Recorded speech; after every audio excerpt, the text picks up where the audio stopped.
friends! Thank you for coming to see our show. It's called Smokefall. The name actually comes from a poem by T.S. Eliot. That's what's in your program, so you can read it if you really want to.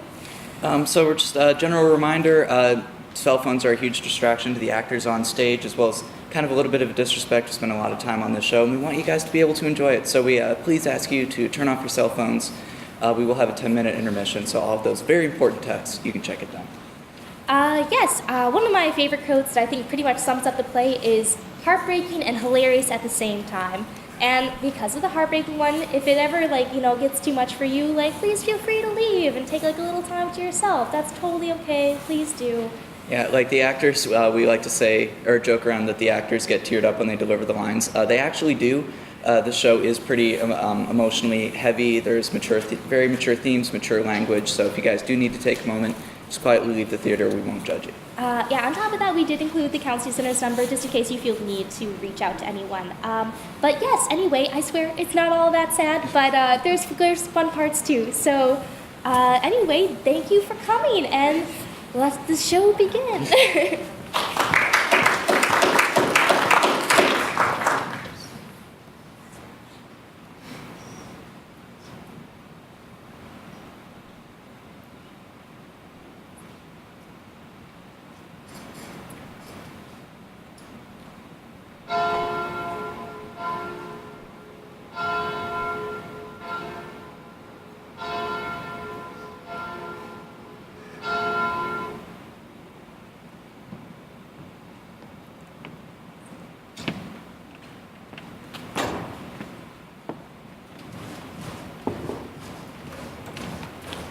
Footnote number 1.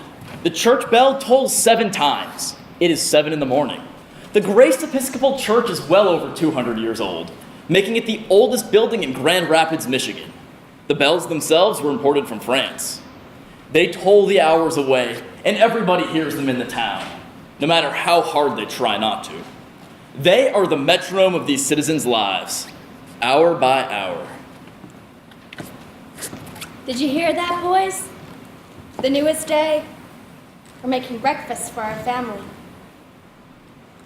Do you know what a family is? Pretty soon you will. Pretty soon you'll be part of this one. Footnote number 2. Violet is pregnant with twins. Due any day now. 2 boys. The twins are mistakes, and they suspect as much. For their part, they are tired of hearing her explain the world. By now, the twins know what church bells are and breakfast and families. Remember this space before light knows your name, before my warm embrace, before joy, before pain. But they never get tired of hearing her sing the lullaby she wrote for them. The twins fight each other to get closer to their song. Remember this wait, before love, before hate, your lives without time. Remember this song I'm singing for you. It won't be long till you sing it too. The twins applaud. They would give a standing ovation, if they could. You two are the newest citizens of my heart. I hope you know that. Get the medals just right, Beauty. Footnote number 3.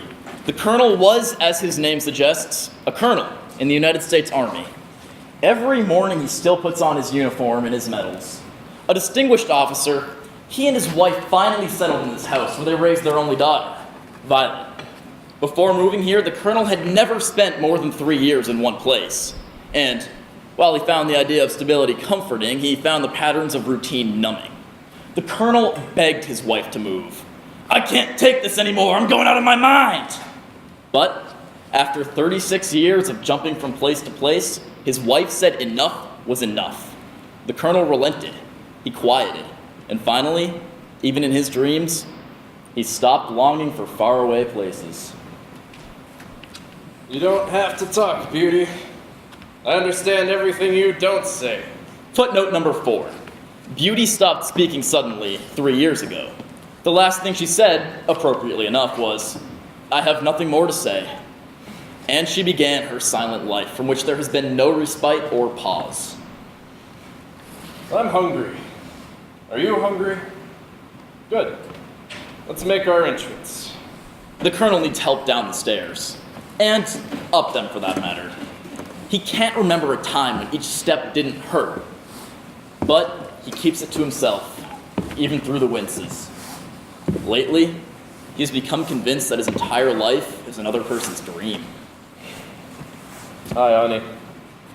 Good morning, Dad. They kiss like they do every morning. Such a simple gesture, but such an act of devotion between a father and his only daughter. Violet grew up in this house, moved away when she got married, and moved back here 7 years ago to care for her father. She is his constant friend, loves him when he wets the bed like a child, even when he can't remember her name. Even then, she loves him. How did everyone sleep? I dreamt of your mother, so it was perfect. And Beauty? We're hungry. What's on the menu this morning? I've got eggs for you, Dad. And Earth from the backyard for Beauty. Is Earth okay today? Footnote number 7. Beauty eats impossible things like bark from trees, shoes, rocks, newspapers, light bulbs, and Earth. No one knows how she manages to survive on this diet, but no one sees fit to mention it anymore. But they're embarrassed at restaurants when she eats the napkin, or at weddings when she eats the bridal bouquet or the centerpiece. Like in most families, disturbing behavior that happens every day is ignored. And they do, every day. They choose to ignore it.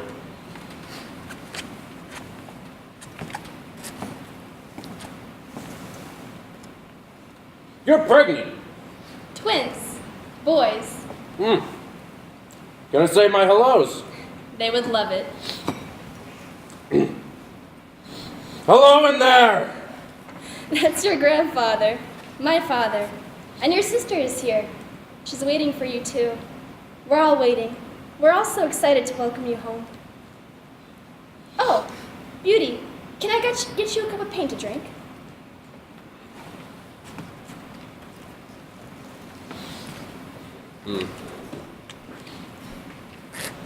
What day is it today?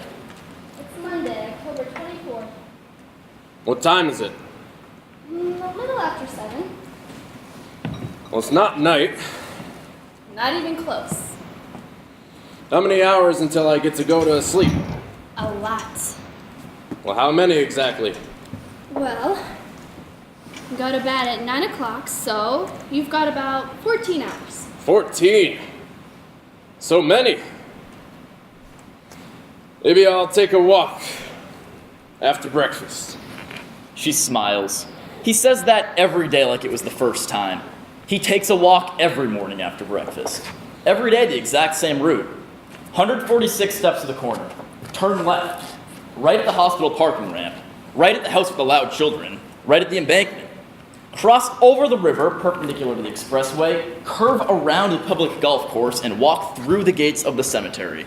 Time spent on the grounds left to personal discretion. Turn around. Repeat in backwards order. But last month, the colonel got lost. Was missing for 9 hours. And knocked on every door in a 12-block radius saying, "Excuse me, do I live here?"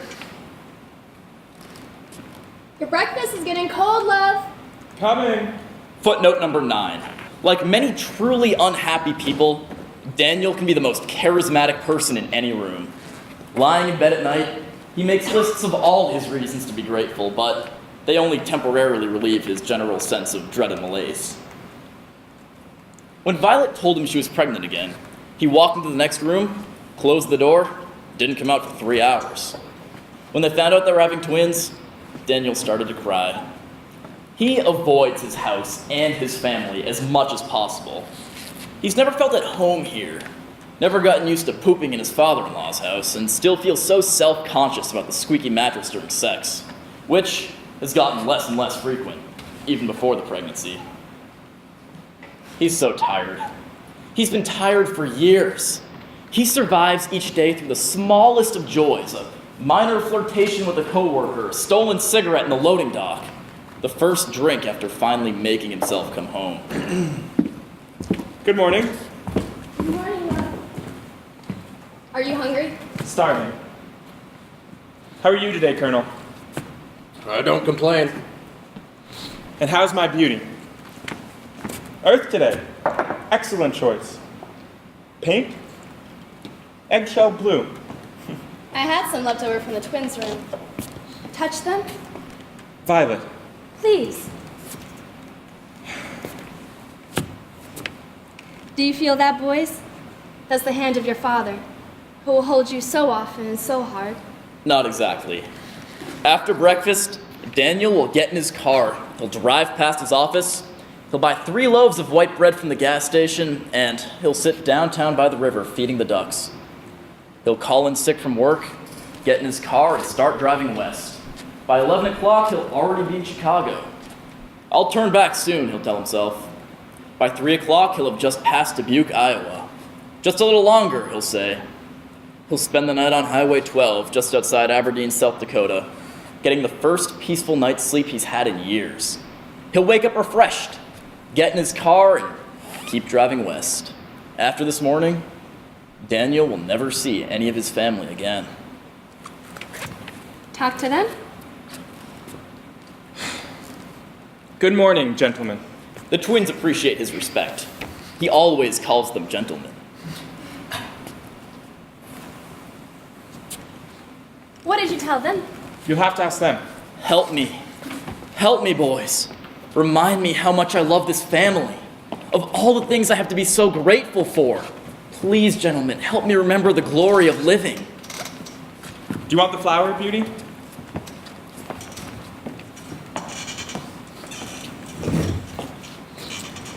Finding the right flower for an occasion is an ancient tradition. The Japanese call it Hanakatoba. Footnote 12. When he can't sleep, Daniel watches public television. That is a chrysanthemum. It symbolizes optimism and joy. It's also the official flower of the city of Chicago. That's right. The Colonel also watches public television. Not because he can't sleep, but because most afternoons, the silence scares him. They say a single petal at the bottom of a glass means you'll have a long life. I bet it's going to taste like spring. And does it taste like spring? Do you remember what day it is today? Of course I do. Who are you talking to? It's, Monday. In late autumn, mid-morning. Its own season. I've got 14 hours left until I get to go to sleep. And happy anniversary. What anniversary? The anniversary of our first date. Beauty, boys, this is the story of how all of you began. Footnote 13. The twins listen hardest of all. Their origins are a source of perpetual curiosity. Your father knocked on that door. I pretended to still be getting ready. The Colonel tried to trick your father into accepting a drink. You were an idiot. You said that every love story is a tragedy because its ending is built into its beginning. That still holds true. I came down these stairs. You were so beautiful. You were the most beautiful thing I'd ever seen. We drove to the top of the world. We turned on the radio. Do you remember the tune? Of course I do. Sometimes I think I remember it too much. My hands were sweating. I held them anyway. My back was sweating. I did not know that part. I remember thinking, if this girl loves me, I can die happy. And I looked at you with those eyes. You know how to do that too, Beauty. You know how to speak with your eyes. I looked at you and said, yes. 2 kids, a night, cold stars, sweaty hands, a car, a song. Yes. Yes. And then you kissed me. It was happiness. It was happiness. There in the car before life became habits, routine, and bills. What's your name? It's Daniel.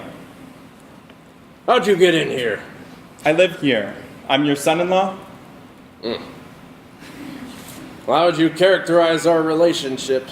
Strained, but loving.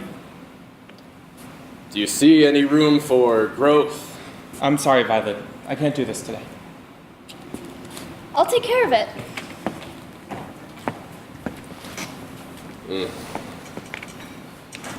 How old am I? You are 77 years old. When the fuck did that happen? Year by year, hour by hour, drop by drop.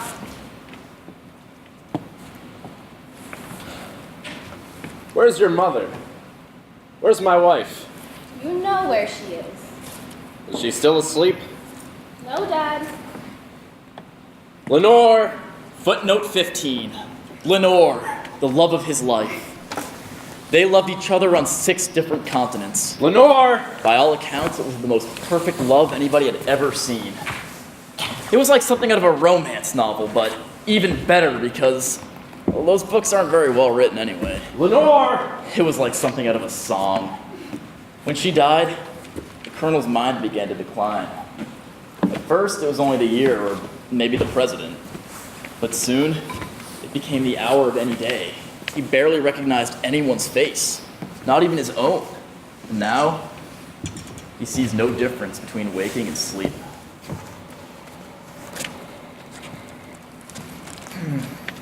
Don't forget your coat today. The highs are only in the mid-40s and there's an overnight freeze warning. Oh, and if you're going to be out late, bring an umbrella. It's supposed to rain just after midnight. Heavy fog in San Francisco. I had a girlfriend who moved out to San Francisco, so I always check the weather there. Imagine the fog and the bone-chilling cold. The Cowboys are leading their division. America's team.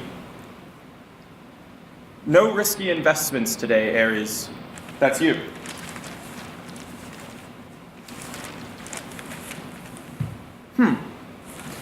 They say that our DNA looks like this.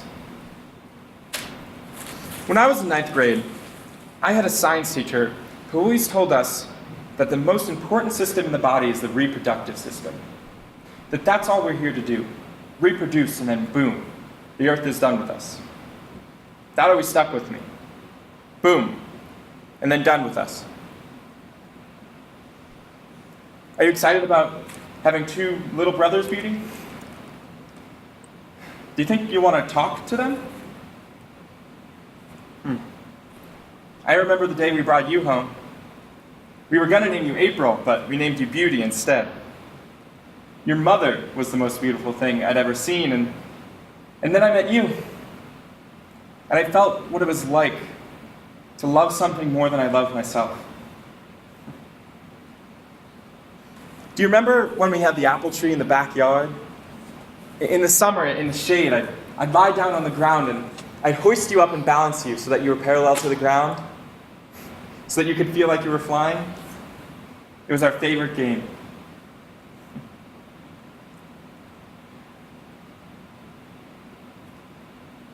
Beauty, would you forgive me if I couldn't be a part of this family anymore? I would forgive you if you had to leave. That's how much I love you. I would forgive you anything. I guess someday you'll know what that means.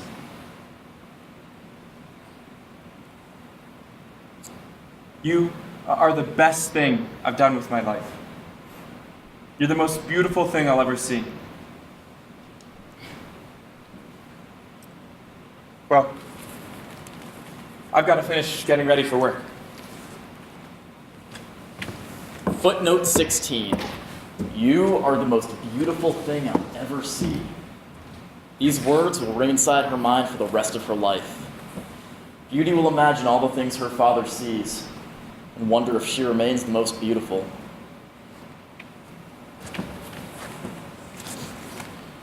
Listen.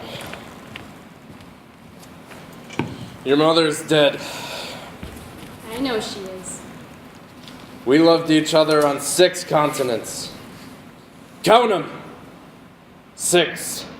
I know you did. Hold up. I just remembered your mother's last words. I wish we had loved each other on 7 continents. Maybe I'll swing by your grave. Say hello. That sounds like a good idea, Dad. Footnote 17. This is the usual routine when he remembers that his wife is dead, which he inevitably does every morning. The Colonel decides to swing by her grave and say hello. Some days when he gets there, he has no idea why he's there and immediately turns around and comes home. Other days he remembers and sits and tells his wife all about the day, the weather, their daughter, their grandchild, and how hard it is to live without her. Dad, why don't you do your jigsaw puzzle for a while? What's it a jigsaw puzzle of? An apple tree. In what season? Late autumn. Like today. That's right. Are the apples ready to be picked? Find out for yourself. Oh. This is the most difficult kind of puzzle, you know. The one with all the similar colors. A challenge even for the most experienced puzzler like myself. To unlock even the tiniest fragment. But you always do. You know, we have an apple tree just like this one. Just outside. Sir? Where'd it go? We had to cut it down. It was diseased. They said it was past saving. What a terrible thing to be past saving. Come on, Dad. Footnote 18. On the day Violet was born, her mother Lenore planted an apple tree in the backyard. And for years, Violet played in its branches and hid in its shade. For years, Lenore made cider and pie. But the tree fell victim to neglect. Fire blight and apple maggots took their toll, and finally, 6 years ago, they had to cut it down. The only reminder now is the extraordinarily difficult jigsaw puzzle the Colonel does to pass the time. Violet takes apart the pieces he's done the day before and feels terrible about it, but he doesn't notice the difference, so in reality, the puzzle will never be completed. The Colonel studies the forgotten pieces with such seriousness, and when he can interlock even the tiniest fragment of a branch or a leaf or an apple, he erupts in a loud shout. I got one! Or Eureka! every piece the exact same exclamation. And that makes Violet so happy. What are you reading over here? Oh, your brothers are cooking. They're saying, hello, Beauty. What are you doing? The twins fight each other to get closer to their sister's kiss. They can feel her love. Well, I'm sure if they could, they would kiss you right back. Footnote number 20. 3 years ago, Beauty overheard Violet and Daniel fighting about how loud this house was. Daniel was screaming, "Peace and quiet! Peace and quiet! All I want is some peace and quiet!" The next morning, Violet asked why Beauty wasn't responding to her. Beauty said simply, "I have nothing more to say." I got one! The following month, Beauty overheard her parents fighting about money. "Who's gonna pay for that?" "Not me. I'm not gonna pay for that." Beauty went out into the backyard and started scraping bark off the apple tree until her fingers bled. Put the bark in her mouth, started chewing, vomited, and kept chewing. It didn't take long before she got used to bark, earth, shoes, newspapers, and silence. But this morning, Beauty thinks that her sacrifices must not have been enough. She thinks she should have sacrificed more. I can't do this without her! We loved each other on 6 continents. We sang songs into the night. We made love 4 times a day. Dad! What? It's true. I was a stallion. I probably still am. Footnote 21. It's true. He was a stallion. Probably still is. You were doing so well today, Dad. You had breakfast. You can go for a walk, and later you can keep on doing your jigsaw puzzle. Is that a life? It's yours. What's your name? It's Violet. Of course.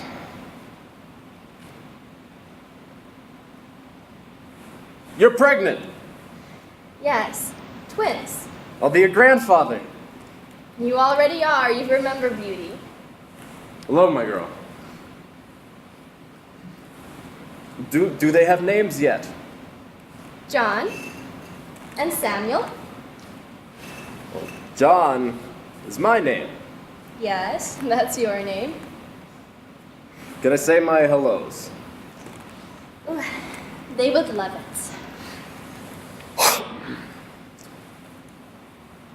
Hello, John. Hello, Samuel. God exists. Remember I said that. Never go to Detroit. Remember I said that too. And that the greatest possible act of courage is to love. And anybody who says differently is an asshole. Remember I said that most of all. They do. They remember that most of all. Thanks, Dad. Well, I've got to get to work. Do you have time to come home for lunch? Not today, love. Violet wants to believe Daniel is happy. She's been trying so hard. She says to herself, "This is your life. Notice it. Hold it. Be grateful." I hope you have a great day today, Beauty. If I'm the best thing you've ever done, then stay. Here we are.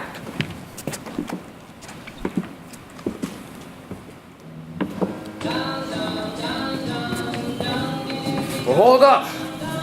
I hear singing. Do you know how to dance? Good. Do I? Oh. Great. Oh. What's in it? The two couples dance in the living room and in the kitchen. The twins get dizzy from so much motion, but decide it's worth it since their mom is so happy. Occasionally, the Colonel mistakes Beauty for his wife. Beauty still can't bring herself to tell him she's not. I love you so much, darling. Do you still dream of me every night, too? Oh my God! Oh, I'm so sorry. I thought you were somebody else. You said yes with your eyes. Yes. If this girl loves me, I can die happy. And I did. I do. Happy anniversary. Goodbye, gentlemen.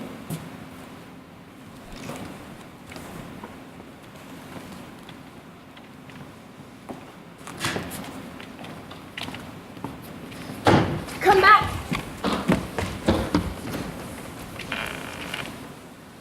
Come back. Come back. Dad? I'm gonna cry on your shoulder. It's a good shoulder to cry on.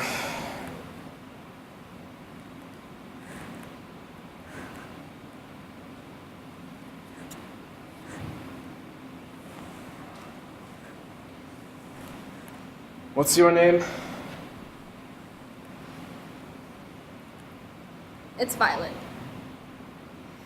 Is it almost time for me to go on my walk, Violet? Almost. I just have to make you your snack. Well, good. I love snacks, don't I? Yes. You do. Only a moment ago, he thinks. He bought this house, built this family. Only a moment ago, he held his baby daughter in his arms, kissed her on the lips, and thanked God for anything so beautiful. Every moment in between vanished, just like that.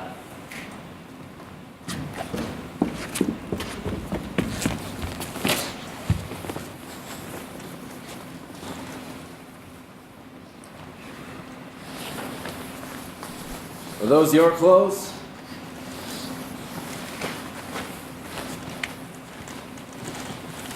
Are they mine?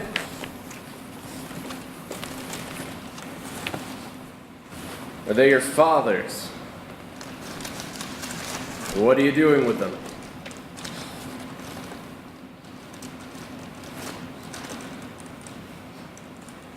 Oh no. What do we do? Here we are. Your snacks.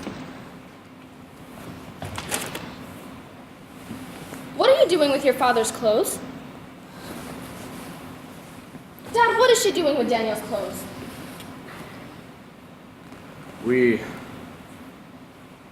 have something to tell you.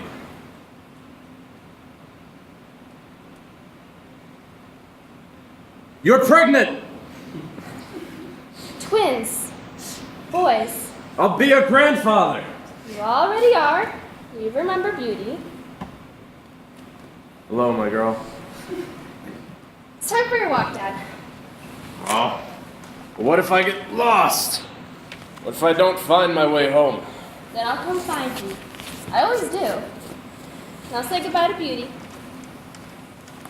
Goodbye, Beauty. I hope I find my way home so I get to see you again.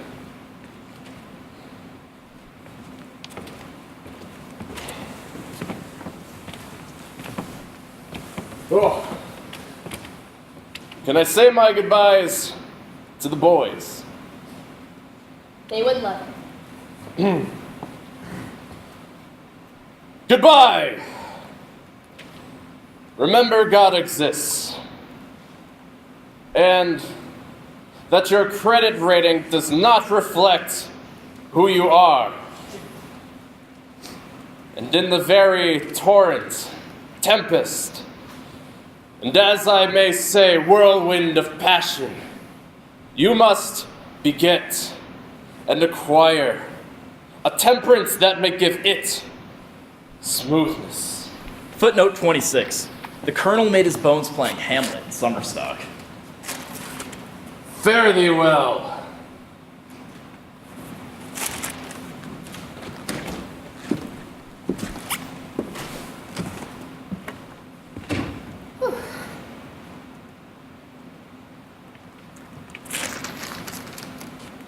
Will you be a good girl today? And you'll learn a lot? When I was your age, I used to love going to school. Thought it was so wonderful to be able to learn something new every day. Beauty, you know that your father loves you, right? And you know the Colonel loves you? Oh, and you must know I love you. Okay, time for school. Go on now. I don't want you to be late for the bus.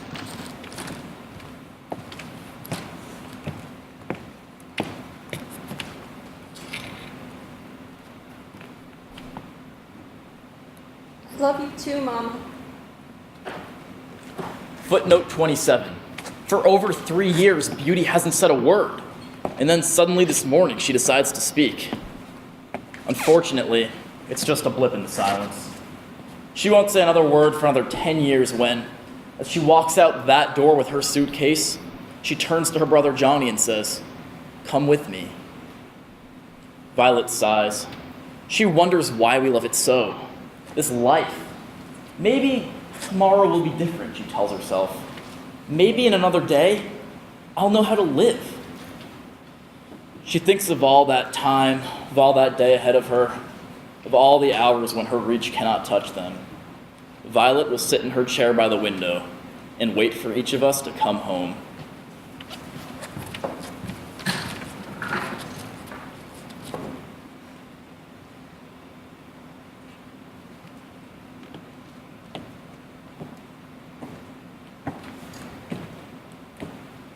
Did you hear that, boys? Your sister said, "I love you too, Mama." Please, boys. Tell me you heard it too. Tell me I'm not dreaming.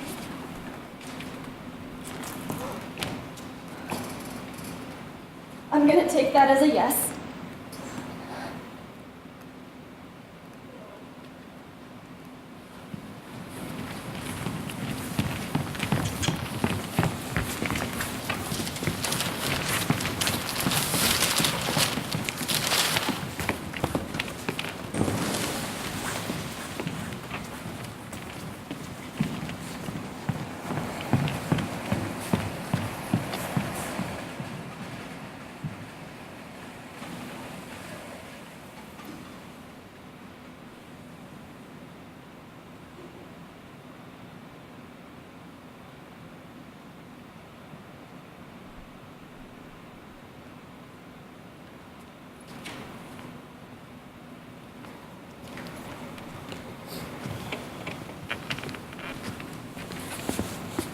Fuck this bullshit.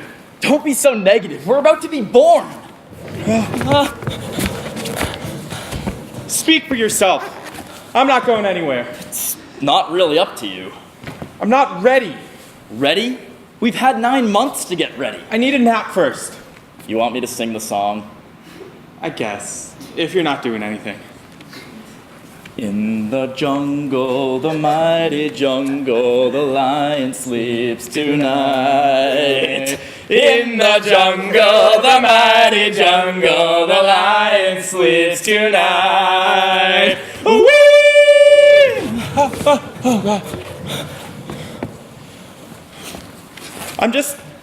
I'm a little worried about original sin. We've been through this. As descendants of Adam, as a consequence of his first sin, of this transgressed hereditary strain, we will be born into an absence of charity and perfect holiness. But there is no original guilt. Okay, fine. We don't have to feel bad because of the initial transgression. And? But, we will inherit the distortion of the nature of man. Weakness, ignorance, suffering, the inevitability of death. Let me give you a tickle. No more fucking tickling, and I'm serious when I say Come on, that. man. Just a little tickle. Quit it, man. I'm gonna piss myself again. Uh-oh. Here comes Mr. Funny Fingers. Mr. Who? Mr. Funny Fingers! Oh, quit hitting! Quit it with the tickle torture, fucker! Tell them to come back another day. I just need a tiny nap. I'm sorry, brother. We're all out of time. But I don't want to leave, and here it's perfect. Maybe it'll be better out there. It can't be. Out there will be tainted by the distortion of the nature of man. You're just afraid. Call me afraid again. You're afraid again. Quit hitting! Quit denying our fall from perfection! Okay. Fine, let's forget about original sin for a minute. Thank you. Let's talk about the nature of the family we're about to be born into. With pleasure. When is the last time that Dad touched Mom? I haven't kept track. Try 5.5 months. Maybe it's a fallow period in their physical intimacy. She asks him to touch her. Fuck, she practically begs him to. The other night, she rolled over and said, "Please, please, love, I miss you." And what did he say? Nothing. He just rolled over and pretended to be asleep. Seriously?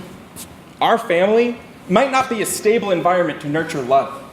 And hey, fuck family. It's only a group of people affiliated by co-residents. Don't forget consanguinity. Fine, a consanguinity bound only by proximity, economy, tradition, honor, culture, and friendship. But what about the metaphorical concepts of family that grow inclusively? Family, village, city, county, region, nationhood, global village, humanity. Michel Foucault. Oh, do not start with Michel post-structuralism Foucault again. defines family as the tyranny in us all, in our heads, in our everyday behavior. The tyranny that causes us to love power, to desire the very thing which dominates and exploits. Okay, fine! We can forget about original sin and the instability of our family. Forgotten. Let's focus up on us. With pleasure. What we've got here is perfect. In here, we'll never know suffering. In here, we'll never grow old. There's got to be a way out. Ta-da! That's cheap. Hey, get excited, brother! We're about to enter the reality of experience. It is guaranteed to be the most dramatic entrance of our entire lives. With our exits always awaiting. Okay, yes, but in the middle... In the middle, the endless cycle of desire and resultant suffering. In the middle, the reality of experience. Add some songs, a little dancing, add the occasional joke. And if the jokes don't work, we can bring on a dad. That's a great idea. You are an idiot. I can't believe we're related. Jeez. Tough womb. Right? Yeah. Timing. You can't teach it. I won't be special. You'll be special to me. 108 billion people have already been alive, and they've all been so much the same. But with infinite variation. First steps, first words, Mine will be, hello, world. grow older, first kiss, Someone else's tongue in my mouth. grow older, lose your virginity, I'll lose mine to a girl named Sheila Goldstein. grow older, Build your own version of stability, Wait, a job, a Sheila. house, a family, get an education, I'll major in combinatorial mathematics with a minor in Russian literature. grow older still, grow tired, wait while your body betrays and fails you. Last words, last breath. Goodbye, Sheila. You have been all my reasons. Every story, if you follow it long enough, has the exact same ending. Every life is just a little bit of silence between, a little bit of noise between two silences. But there is that noise that we get to make. No one will notice. We can laugh. We can cry. We can sing. We can scream. Ah! Nobody heard me. I did. I heard you. Let's get down to brass tacks, shall we? We are mistakes. Blessed accidents. Do you remember the fight they had the other night? Which one? The one about us? Oh, I didn't like that one. I didn't even want them in the first place. Please, Daniel, stop yelling. I can't do this again. The diapers, the crying, no sleep. I can't sacrifice my life again. Please, love, please stop yelling. I'm not yelling. He broke a lamp and walked out. She cried into her hands. A well-traveled American family drama. Well-traveled, yes, but the variations in our lives are infinite. Dad's dread and malaise have their own special manifestations. Mom's quiet reserves of strength through the daily weariness of habits and routines. The Colonel? What a character. Heartbreaking and hilarious. At the same time. I guess he's pretty interesting. What about Beauty? Okay, she sounds pretty cool. Come on, a 16-year-old who martyrs herself through destructive emotional sublimation? Don't you want to see what happens to her? Want us. But we're here anyway.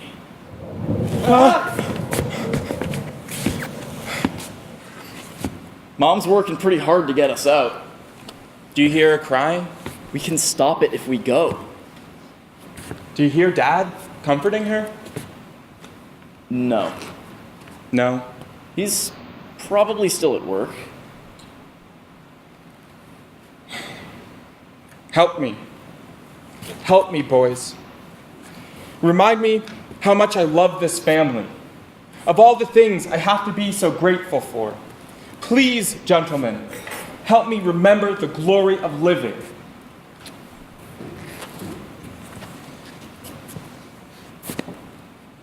I forgot to tell you, he whispered something to us the other night while you were asleep. What did he say? Good evening, gentlemen. I hope every breath and beat of your hearts is holy. Why didn't you wake me? You said no more titty twisters! I would never say that. I just want you to get as much rest as you can. You've been talking in your sleep and grinding your gums for months. What do I say? Mostly you just scream in anxiety. Understandable. Other times you'll wonder if you'll have a full head of hair. Other times you wrestle with the problem of evil in relation to an omniscient, omnipotent, and omnibenevolent God. But last night, you said the opening monologue from Raging Bull. Really? I swear. That's a pretty hardcore thing to say in your sleep. Hey, you want to know what you look like when you go to sleep? That would be amazing. Like this. Bullshit! Not bullshit. You look like a frog. How do you know what frogs look like? I don't exactly. It's what I imagine they look like. You see, out there we won't have to imagine the world anymore. We'll get to see what everything looks like, feels like, smells like. Crisp air, the ocean, horses, Genocide. mountains, fire, The population bomb. cookies, Nuclear winter. the apple tree in the backyard. They had to cut it down. Weren't you listening? Past saving. That's all we are once we're out there. Just 2 more lives past saving. Come on, John, tell me at least one thing you're looking forward to. John. I'm not so sure I feel like a John. Maybe you're Samuel and I'm John. Samuel. Yeah, I like the sound of that. You know, it feels right in my mouth. But the only problem is, I kind of like Samuel better too. Too bad. It's mine. Rock, paper, scissors, shoot! Ah, son of a bitch! Done and done. I'm Samuel, you're John. Dear John, I don't love you anymore. Top of the morning, Samuel. Here's Johnny!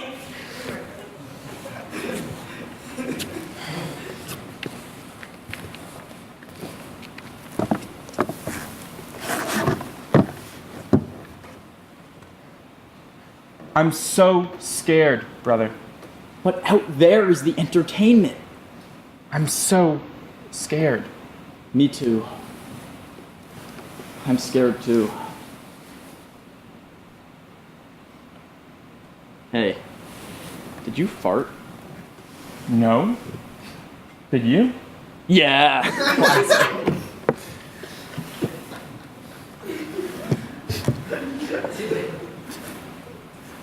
Hey, are you silently weeping? No. You can share it with me. This is a safe space. It's the only safe space we'll ever know. Come on, this is our invitation to the mystery of things. Will you come with me? Ah!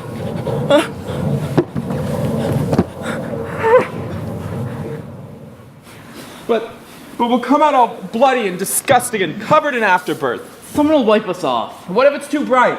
Our eyes will adjust. What will the air feel like on our lungs? Cold at first, and then so natural we'll never even think about it. What will love feel like? You already know. Do I? Of course you do.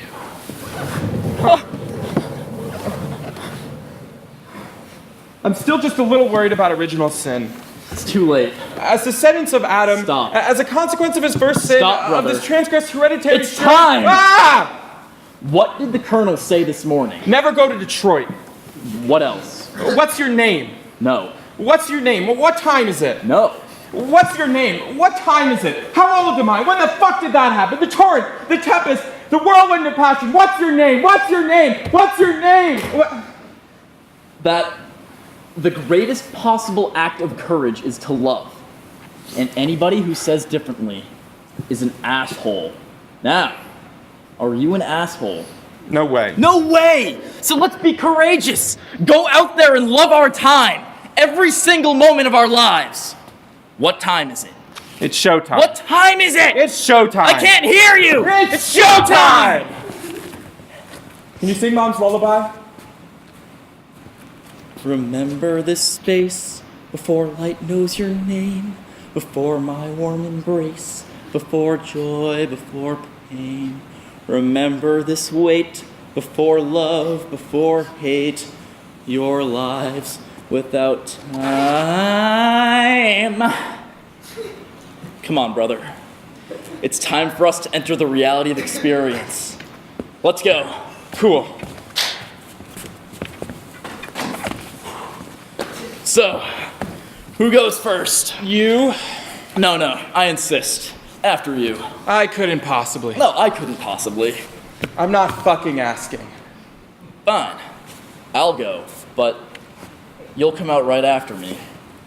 I'll be right behind you. You better be, because I don't want to be alone out there. Don't worry. You won't be. So, I'll see you in a minute. Yeah. See you in a minute.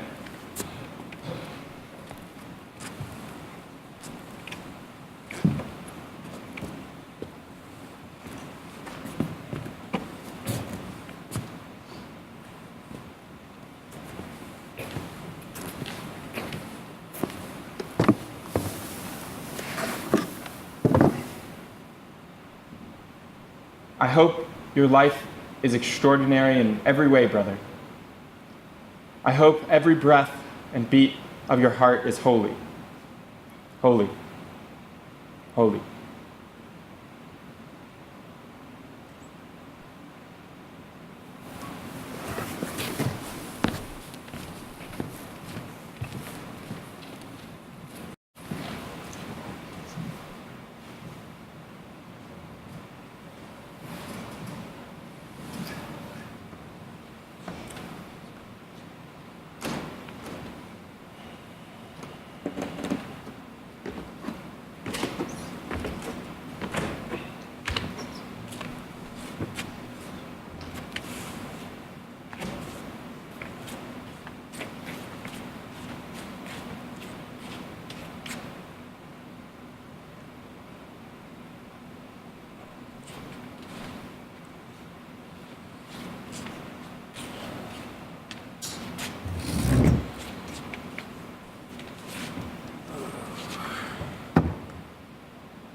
In the jungle, the mighty jungle, the lions. Sorry I'm late, Dad.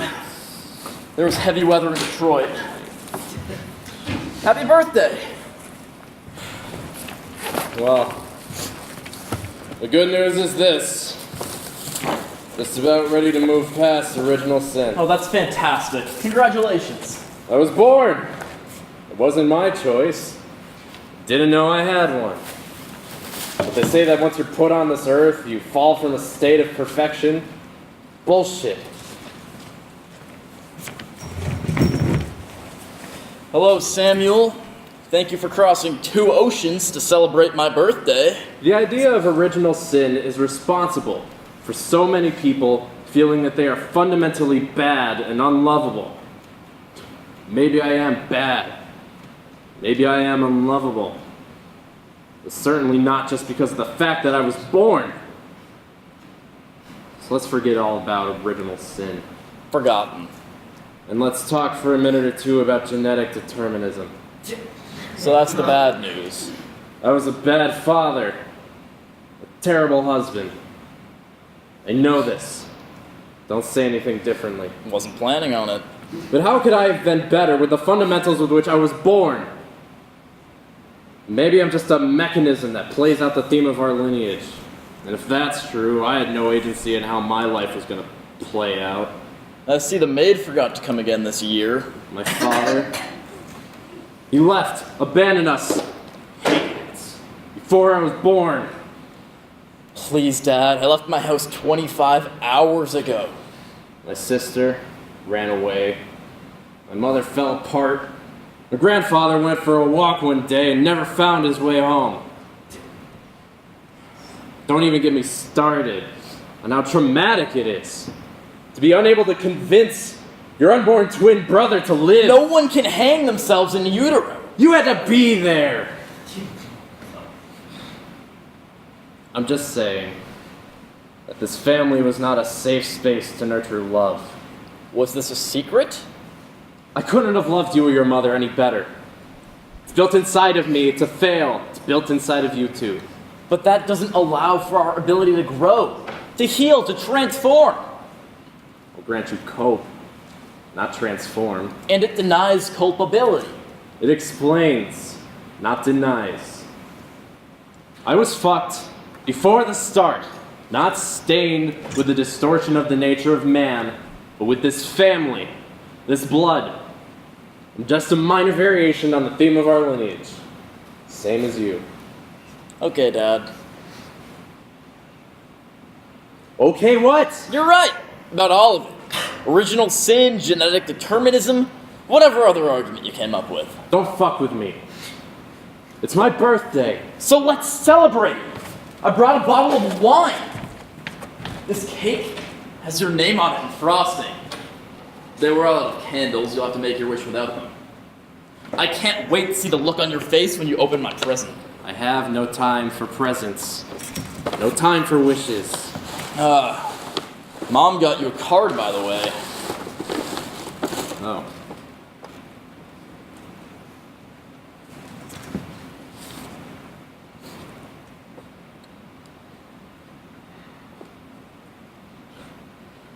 Dear John, I love you more than you know, you piece of shit. Hope you finally moved past original sin. Happy birthday. Sheila. Sheila fucking Goldstein. I called it. And a gift certificate. Oh, whoop-de-doo. Bed Bath & Beyond. You could use a new set of everything. Wine. Gift certificates. I have no time. I brought you into this life. For that, you're destined to fail. I'm eternally sorry for it. You're just another variation on the theme of our lineage, born past saving. Are you looking for absolution? Well, not from you, for you. But I don't need it. I'm only saying this so you can begin to accept why your life has been a failure too. Seriously? And then maybe you won't end up like me. Tired old man alone on his birthday. You're not alone. I came all this way. Out of filial obligation. Even then, 5 hours late. I can't control the fucking weather! I've told you to never go through Detroit! I've always said so. My life has not been a failure. Oh, really? Look, has my life been anything special? No. Okay, no, but I don't need it to be. Everybody's born into something, and everybody has the power inside themselves to create their own trajectory. How's therapy going? I'm working hard to transcend what I inherited. This place, this family. I'm building my life at great cost with great effort. I have a job now, an apartment, a girlfriend. We're talking about the future. Wow. Looks like you're building your own version of stability. Congratulations. How long do you think until you're gonna fuck that up? Why do I keep trying? This is the year we'll actually get to know each other, I tell myself. This is the year I'll become real to you. You have to come here. Why? If not for me, then for your birthright. Dad. My mother planted this tree the day that I decided to be born, and my brother did not. You and I, the last of our lineage. When I'm gone, her care will all be left to you. I won't be here, Dad. When you die, the tree will have to fend for itself. You'll have to watch for pests and diseases. I pity your compulsion to stay in this place. The world, Dad. You still have more time. Go see it. Apple maggots are your greatest nemesis. You're gonna have to use red sticky traps. I get them special from the hardware store. I've got the number on the fridge. Look at me. What? If you want to celebrate your birthday and open my present, that's what I'm here for. Or I can change my flight, and you won't ever see me again. Your choice. You're just like the rest of them. You ran away. That's your answer? You left me alone with this lineage. That's too much for one person to handle. It is your fault. All of it. You were a terrible father, a neglectful husband. By my own admission. You're alone because you drove everyone who cared for you away. You destroyed yourself. Destroyed every chance for your happiness. I'm only a mechanism. It's you! Not original sin, not generations previous. This life you have now, you made it. No, those before. Take responsibility. You cannot run a lineage. Nothing is chasing me. You're just like me. There's nothing holy about you. You're just another accident. Good night, Dad. I won't wake you when I go. Hey, Happy birthday. come back. Come back. Come back.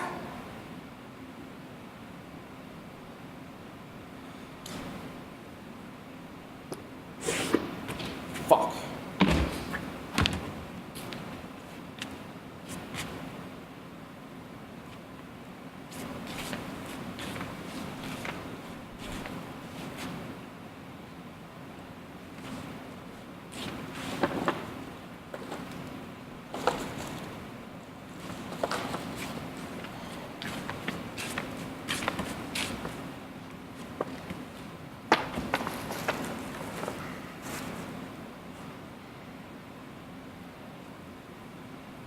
Remember this space, for light knows your name, for my warm embrace, for joy before pain. Remember this weight, before love, before hate, your lives without time. Oh, Tanjoubi omedetou! It's Japanese for happy birthday. Beauty. Hi, Johnny. Jesus H. Christ. You look exactly the same. Literally. You look just like the Colonel. Your voice. It's as beautiful as I imagined. I'm so happy to see you. Can't believe you're here. Come in. Come in. Oh my god, the tree. When I left it was so small, and now. Well, now you're here. It's like a dream. Tell me everything. I don't know where to start. How about the day you left home? It's been almost 74 years, can you believe it? Well, feels more like 22 minutes ago. It was late. Mom was crying. I couldn't take it another second, so I packed up my bag, creeped down the stairs. He caught me at the door and I said, Come with me. "You didn't. I couldn't. You didn't." So I walked down the street and you waved. Got to the corner and turned back and you were still waving. The crosstown bus came. I got on. The last stop, I got off. Looked for Dad. I tapped on so many shoulders, and when they turned around, I'd say, "I'm sorry. I thought you were somebody else." That's when I started speaking again. Tap, tap, turn. "Sorry, I thought you were somebody else." I went west, kept looking. I worked odd jobs, hotel maid, waitress, barista, looked for Dad on evenings and weekends. Tap, tap, turn. "Sorry, I thought you were somebody else." I couldn't stop moving, feeling restless, feeling anxious. I made friends here and there, but just as quickly left them behind. Eventually, I made my way to the ocean. You ever seen the ocean, Johnny? On TV and in dreams. I used to stare at the water and just watch the waves for hours. I swam in high tides, ate fresh fish, drank sangria at the beach cafe. At first, I threw up from normal food. I guess my body wasn't used to it. But I said to myself, enough. I deserve a stable life. I deserve stability. So I got a job with benefits, started seeing a nice man. We lived together and we had friends, and dinner parties. But I couldn't sleep. At night, I would stare at the cracks in the ceiling and count all the places Dad had ever mentioned. What sports teams he followed, what weather he was happiest in. I cut out. Left a note on the kitchen counter. "I can't rest yet."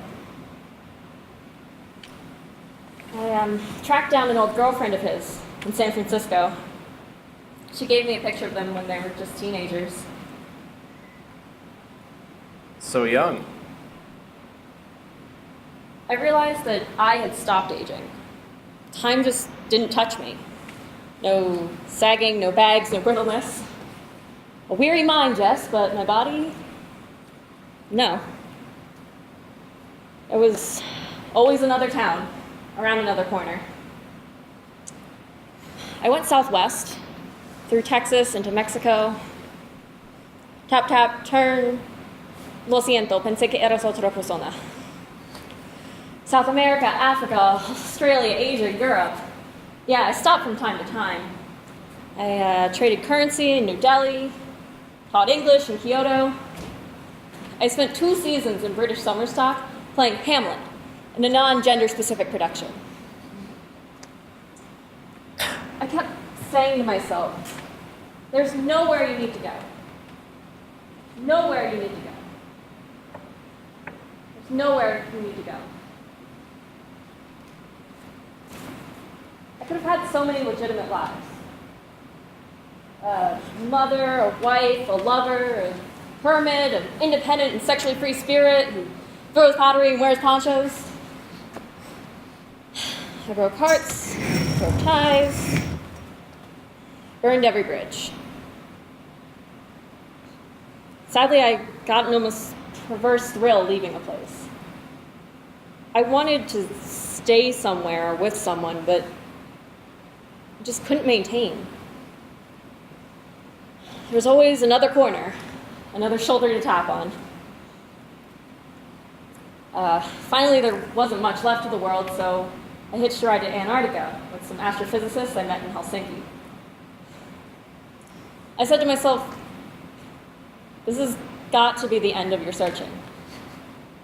You deserve a life, to rest. You deserve safety and love. And that's when I found him. You found Dad in Antarctica? Well, no, but I was in my bunk at the outpost in Antarctica. I go outside. It's the darkest sky in the world. The stars felt so close, I tried to reach out and touch them. And I remembered that explorers would use the constellations to find where they came from. And I realized the one place in the world that I'd overlooked was home. I made some inquiries, chased a paper trail, finally found him in that rest home near the airport, The one by the expressway. further down the road, Across the Holiday Inn? other side of the embankment. Behind the Sears? Exactly. I found him there. Well, what was he doing? Assisted living, oxygen, incontinence, pudding. It's not a long story. I spent 74 years looking for this man. When I found him, I didn't know what to say. I said, "Do you like the sound of my voice, Dad?" He was mostly deaf. I said, "Dad, am I still the most beautiful thing you've ever seen?" He was mostly blind. He sat with the TV on, and I held his hand, but I don't think he ever even knew I was there.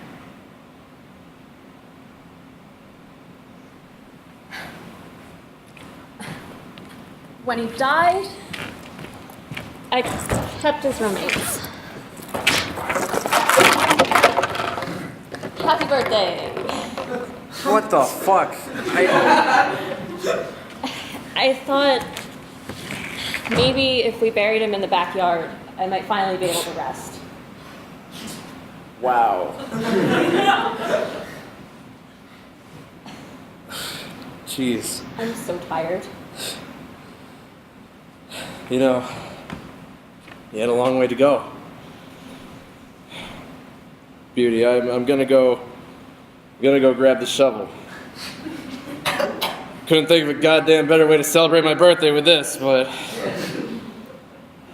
look, you have nowhere else to go. Welcome home.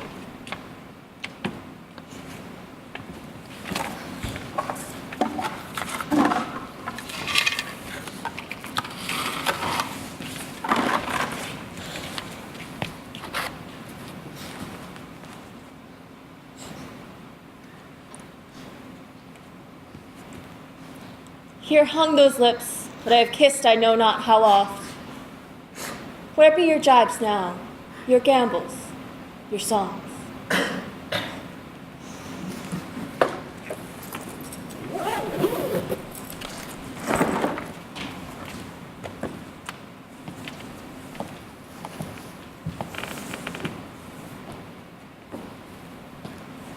Welcome home, Johnny. This is the first time you entered your home. So many more times you will do it. And you'll be safe, and you'll know peace, and you'll know love. Let's see. The characters in our family are me, and your father, your grandfather, your sister, and soon, anyone who you choose to love. Beauty, Come say hello to your brother. Johnny, this is Beauty. Beauty, this is Johnny. Would you like to hold your brother?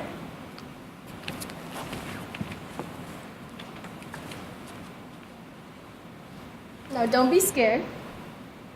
You won't break him.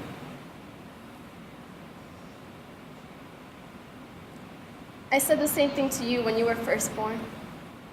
Welcome home. You fit right here. I was so scared I would break you. We were going to name you April, but the second your father saw you, he called you Beauty. And the tone in his voice said there would be no debate. We were just kids. Nobody taught us how to do this part, so I improvised. I said, welcome home, Beauty. This is the first time you entered your home. So many more times you will do it. And you'll be safe, and you'll know peace. Where was this peace? This safety? You say to yourself, this will all make sense. Things will be still. Tranquility will come. When will it come?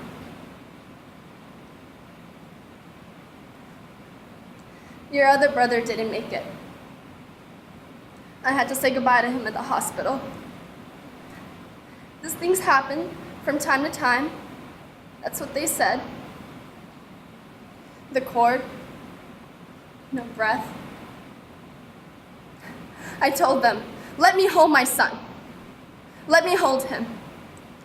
They said I would have to sign a form. I signed the form.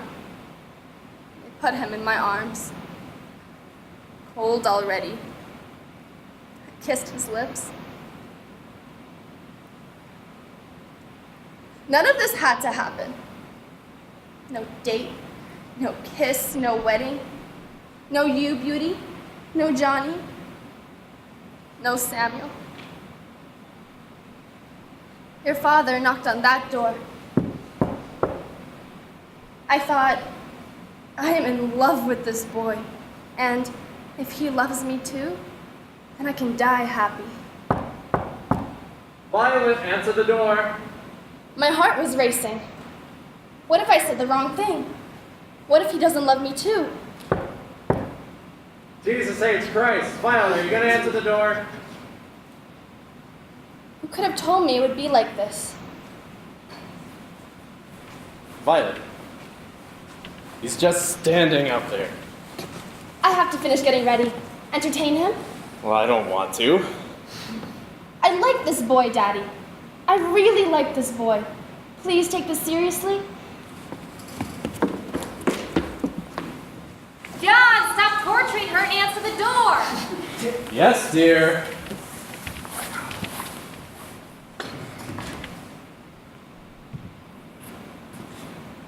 Good evening. I'm supposed to take you seriously. What's your name? It's Daniel. Won't you come in? Thank you. Gonna fix you a drink. That would be amazing. Bourbon. Perfect.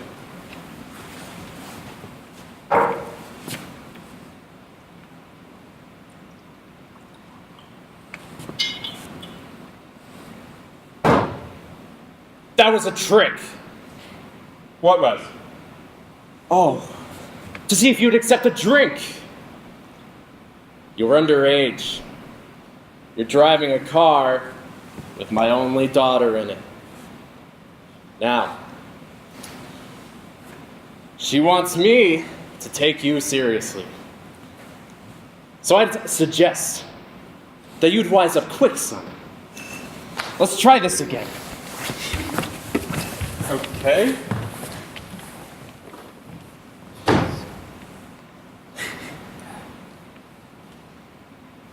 Knock! Daniel! Come on in, old sport. Good to see you. Can I fix you a drink? No, that's okay, sir. I'm driving. Oh, come on, Daniel. We'll drink like men. That's quite all right. Stop being a pussy, Daniel. No. I know it's customary to accept a host offer, but in this case, I'm afraid I'm going to have to break that custom. I would never endanger your daughter, sir. Good man. Have a seat. Thank you, sir.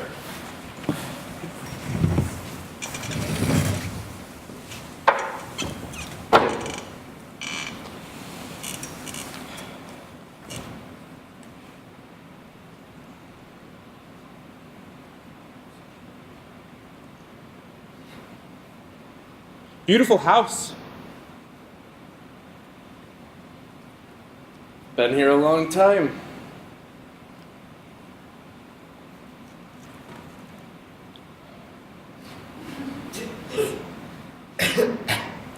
Violet says you're in the army? 30 years. I personally believe that war is just the acting out of a nation's collective neuroses. Oh!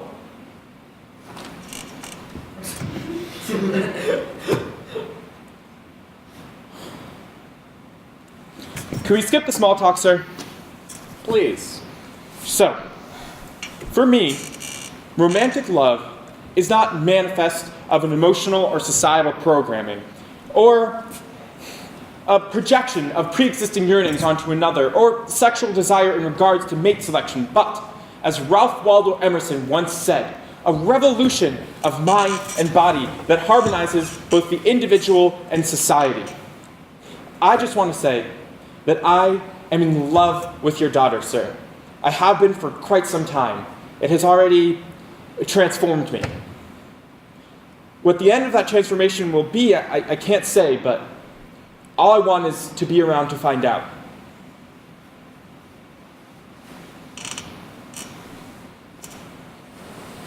Can I level with you? Please. Every love story is a tragedy. The ending built into the very beginning.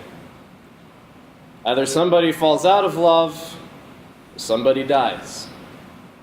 It's required to end. Now, I don't say this as a warning,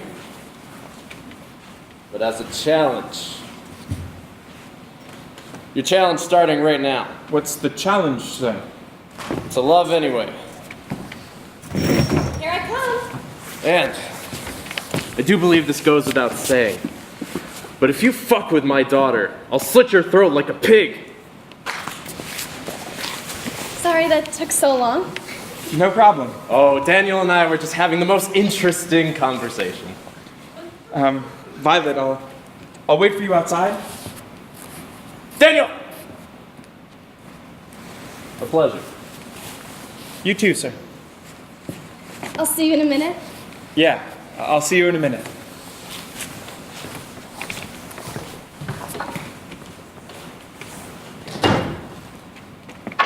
So, do you like him? Oh, we only talked for 4 minutes, honey. Question is, do you? I'm in love with him. And for God's sake, notice this time. Hold it. Be grateful. It won't last forever. It's not supposed to.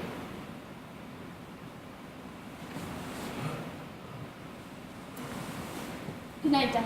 Good night, love.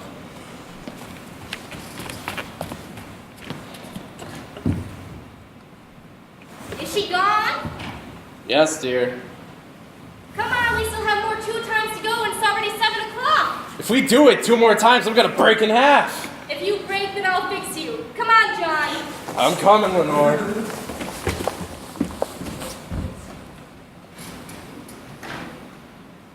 Only a year later, the Grace Episcopal Church. I was so nervous. So many people. A tasteful veil. My hair was longer then. Your father was just a boy. I don't even think he had ever worn a tuxedo before. The Colonel squeezed my arm down the aisle. gave me away, tears in his eyes. He whispered, "Have courage." I chose this, to be a wife to your father, to be a mother to you, to your brothers. It didn't last forever. It wasn't supposed to, but I had hoped for a little bit longer. I'm sorry, Beauty. Forgive me if I have nothing left to give. You two are the citizens of my heart. You two are bound to each other for all time. Say goodnight to your brother.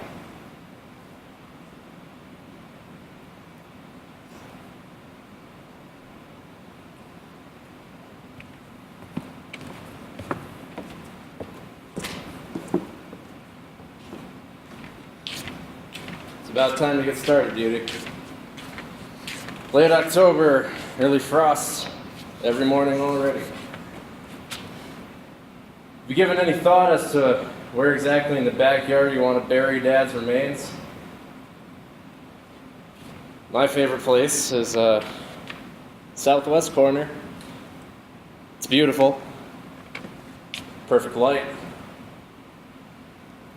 I always thought that would be Dad's favorite parcel. Sitting there in the morning with a newspaper or a cocktail in the evening. Or could go the more punitive route. You'd bury him next to the fence where the neighbor's dog takes a shit every morning. Up to you. Do you remember Mom crying? Sometimes I remember it too much. I would lie in bed and something inside me would just say, go. Go!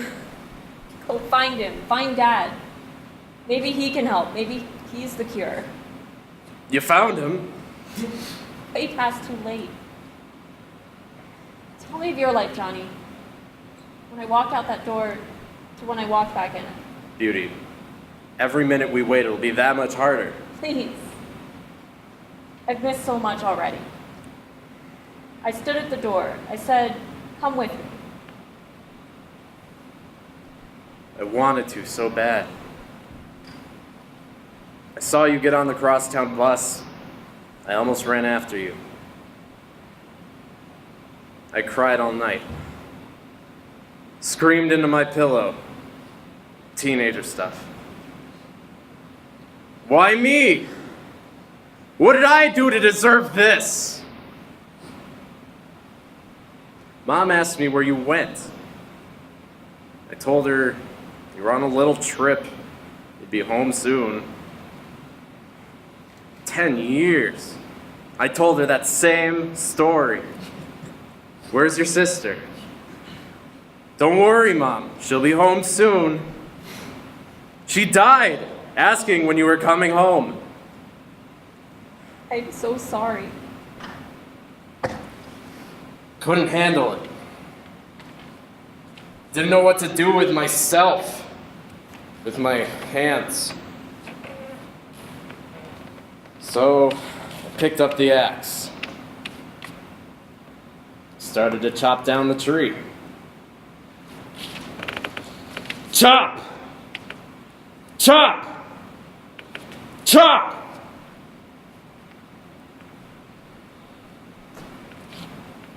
You can still see the scar. I couldn't finish it. So I put down the axe. For the next 2 years, I got drunk. High when I could get it. I felt so sorry for myself. I thought I was going to die out of self-pity and loneliness. But I pulled myself back up. I pushed through. Worked my way through community college. a major in mathematics, minor in Russian literature. I'd read and read and read. I translated Tolstoy, Dostoevsky, Bulgakov. I wrote briefs about game theory, non-Euclidean geometry. Nobody gave a shit. The world didn't change.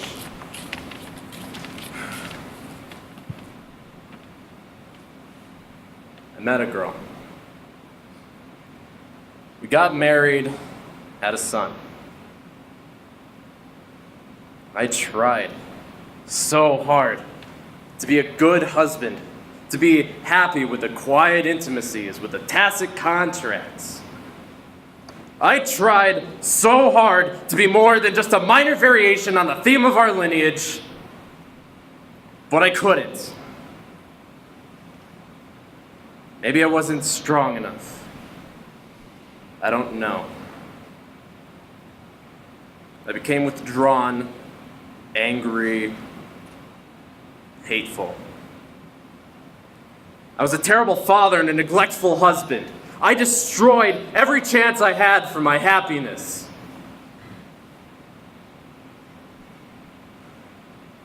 When my wife finally left, I gave her son a choice.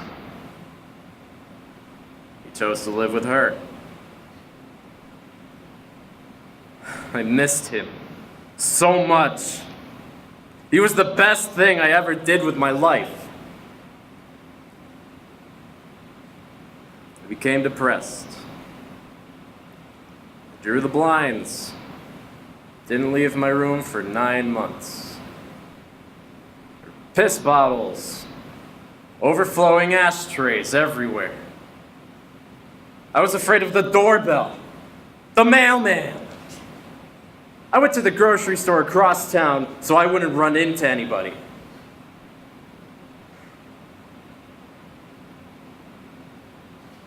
I got up.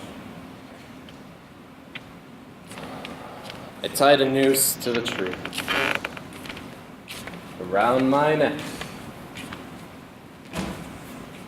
When I jumped, the branch snapped. This tree, she was neglected, diseased. She required me, my attention. So I stayed, and I took care of her. And that's how I spent the rest of my life. Wrapping plastic mouse guards, keeping the soil well drained, watching for pests and diseases. At this point, it's the only reason I'm still alive. But sometimes I think to myself, I picture rotten apples, broken branches, withering. Just a little longer, I say to myself. You can make it one more year. 70 years of perpetual searching. Old man in a nursing home who didn't know who I was. I was searching for the wrong thing. Well, at least you went searching. Who made something grow? Before you were born, we had a tree just like this in the backyard. They had to cut it down. It was past saving. Oh, you see, all of us, the same fate. Born past saving. You proved it wasn't true. You kept Mom's love alive, Johnny. This family's. You didn't have to go searching because there was nothing missing. This is our piece of the earth. Our piece of the universe. You kept it safe. You made it grow. And what was the point? When I'm gone, nobody will be left. What about your son? It's the right question.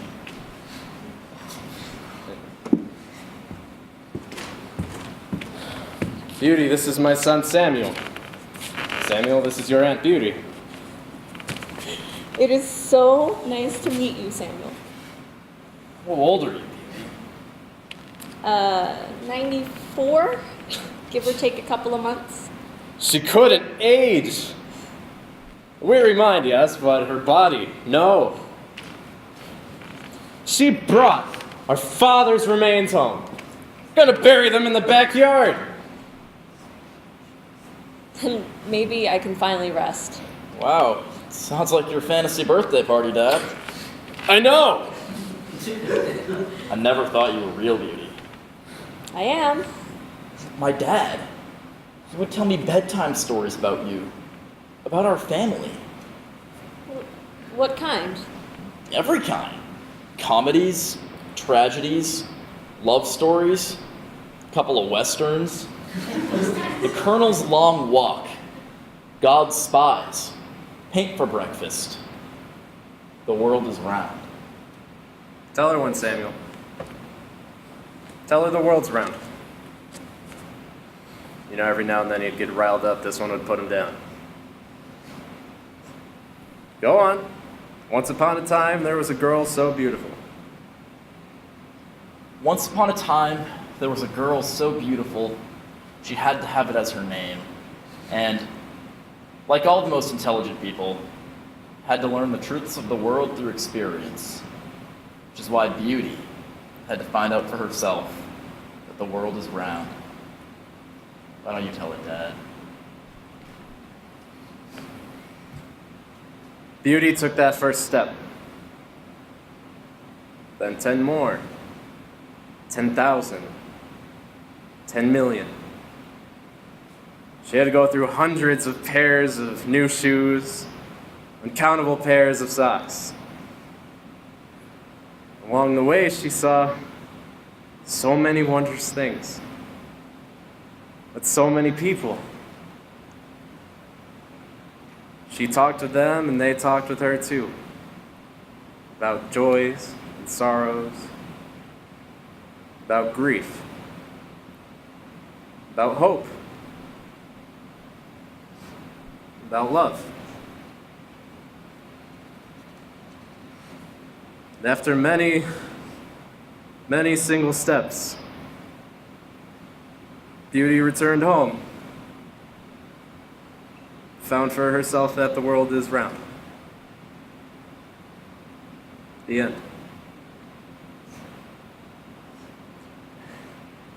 I'm sorry it took me so long to come home. You had a long way to go.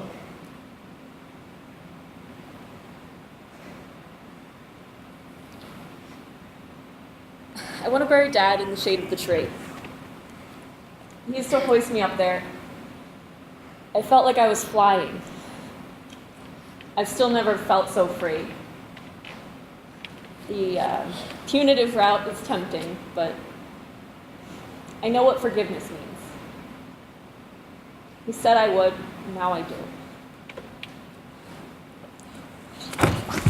Beauty, honey, you're exhausted. We'll bury him tomorrow. Tonight, It's gonna be too hard, Beauty. please. I can't rest until it's finished. Let me help. Thank you, Samuel. You wanna help? But first, you have to open my birthday present. After. Now.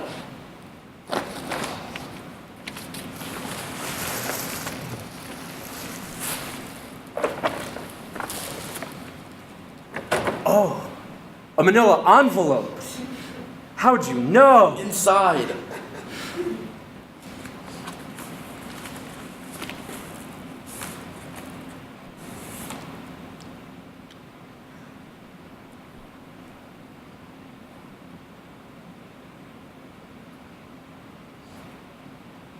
I'll be a grandfather. You will. 4 months. And then the cycle begins again. Let's bury your father and then we can celebrate your birthday. Well, that's something to celebrate. I'll go get started. I'll be right behind you.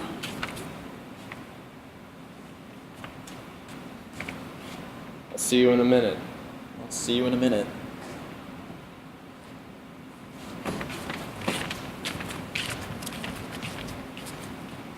Congratulations, Samuel. Were we born to fail, Beauty? Do you think it's conscionable to bring a child into this world? This family. Do you know how you got your name? The family name. Uncle, cousin, I never met him. It was our brother's name. The one who decided not to be born. Our mother had to say goodbye to him at the hospital. It broke her.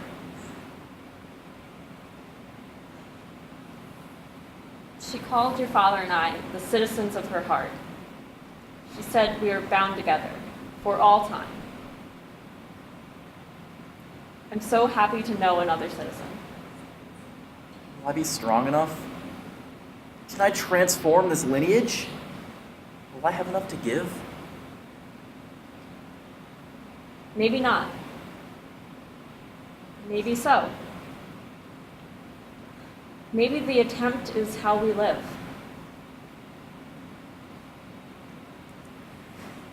Tell me a story while I fall asleep. What kind? Happy or sad? Maybe a little of both. Once upon a time, there was a family who woke up on every newest day to try to love each other. Not with the kind of love for songs or poems. Practical love, daily, built of tiny acts of care inside routine. Buttoning a uniform, paper sack lunches, jigsaw puzzles, dancing. This goes on for years, for decades, but it's so hard to maintain. Bodies fail, love wanes, promises are forgotten. But there are homecomings too. Peace is discovered, and some hearts get to rest. Do I get to rest now too?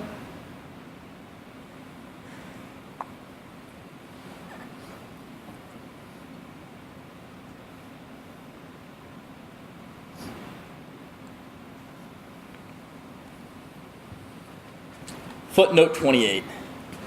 After tonight, Beauty will begin to age and will die in 7 weeks. Lying in bed at night, she'll look out at the sky and thank the stars for lighting her passage home. The church bell tolls 12 times. The newest day. Violet enters. The sun will rise in 7 hours. She will take out the same dishes and silverware, the same glasses, and then wait for everyone who remains to wake up. I imagine the universe as a household, which is always beginning again. A circle without a cause or an end. A circle that never gets tired, that has no apparent aim, unless the aim is to find bliss inside the circle. To find joy and hope and meaning in the details and facts that hour by hour define our lives. Our names might be different, but our fate is the same. To give what we have. The attempt is how we live. Violet decides to plant this tree.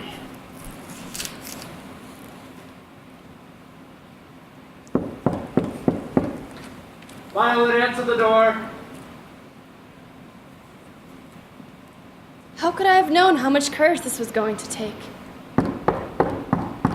Jesus H. Christ, are you gonna answer the door?